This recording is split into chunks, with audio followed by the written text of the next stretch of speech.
Ci sono più di 2000 persone qua, ok? Quello che rappresentiamo Padova come l'ha rappresentato voi. E se ci sono degli imprenditori a Padova che sono interessati devono venire fuori, perché il calcio a Padova è un simbolo di questa città.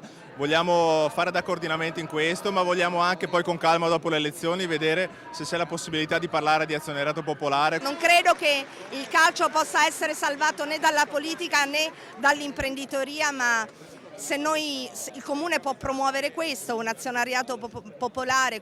Io sono fiero ed orgoglioso di essere padovano. Padova merita una squadra di calcio, è una gloriosa società, siamo storici, dobbiamo riportarla e anche il Comune e anche la politica si deve impegnare per questo. Questa squadra che è stata abbandonata, quando ero giovane io davano i biglietti ai giovani, invece qua l'amministrazione si accorge soltanto sotto le elezioni che esiste. Grazie ai tifosi per essere qui, noi siamo qui a sostenerli. Le loro richieste vanno tutte accolte perché è il rilancio della squadra e ci vuole un'amministrazione che segua questi intenti. È evidente che siamo a un punto di svolta, l'imprenditoria padovana deve farsi carico assolutamente di rimettere in gioco il Padova. Sono presente per quello che posso, faccio l'imprenditore e molto onestamente gli ho dato dei soldi, alla sua squadra di calcio. La stessa cosa che posso fare a Padova. C'è un problema con la proprietà, io penso che bisogna trovare imprenditori che devono mettere oltre i soldi anche il cuore.